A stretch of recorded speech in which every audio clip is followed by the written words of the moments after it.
છીનવાની કોશિશ કરી, કોઈકનું અપહરણ કરવાની કોશિશ કરી, કોઈકને ધાક ધમકી આપી, કોઈને રોજગાર ઉપર પ્રહાર કર્યો, ત્યારે આપ સૌને વિચારવાનું છે કે જો અત્યાર સુધી આ ભાજપના નેતાઓએ કામ કર્યું હોત તો આવા ખોટા કામ કરવા પડે નહીં। ત્યારે આપ સૌએ વિચારવાનું છે કે એક બાજુ અમારા આમ આદમી પાર્ટીના વિછ્યા જિલ્લા પંચાયત અને તાલુકા પંચાયતના હોનહાર ઉમેદવારોને અહીંયા બોલાવવા માંગીશ કે બધા ઉમેદવારો જિલ્લા પંચાયતના અને તાલુકા પંચાયતના એકવાર આવી જજો। આ બધા અમારા જિલ્લા પંચાયત અને તાલુકા પંચાયતના ઉમેદવારો છે, એમની માટે એકવાર જોરદાર તાળીઓ થઈ જાય મિત્રો। અમારે વિછ્યા જિલ્લા પંચાયતમાંથી દિનેશભાઈ રોજસરા, પીપળી જિલ્લા પંચાયતમાંથી વલ્લભભાઈ રંગપરા, વડલી જિલ્લા પંચાયતમાંથી મનુભાઈ રોજસરા, મનુભાઈ ભોજાણી, બીજા તાલુકામાં બોલો।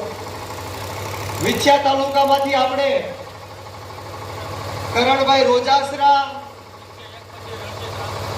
વિછ્યા એક માંથી રણજીતભાઈ રાજપરા, ગુંદાળા 8 ઉપરથી અનિલભાઈ ગોહિલ,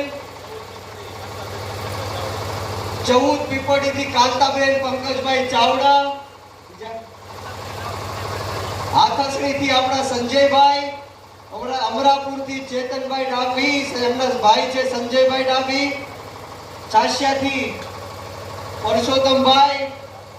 નાથાભાઈ, આ તમામ અમારા જિલ્લા અને તાલુકા પંચાયતના ઉમેદવારોને આપ સૌ જંગી બહુમતીથી વિજય બનાવો, એ જ એક નાના ભાઈ તરીકે, એક આપના દીકરા તરીકે વિનંતી કરવા માટે આવ્યો છું। વિશેષ વાતો નથી કરવી, પરંતુ જે રીતના જસદણ અને વિછ્યાની અંદર લોકોને ગુલામ બનાવવાની જે માનસિકતા છે થોપી દેવામાં આવે છે, હમણાં જ સોશિયલ મીડિયાની અંદર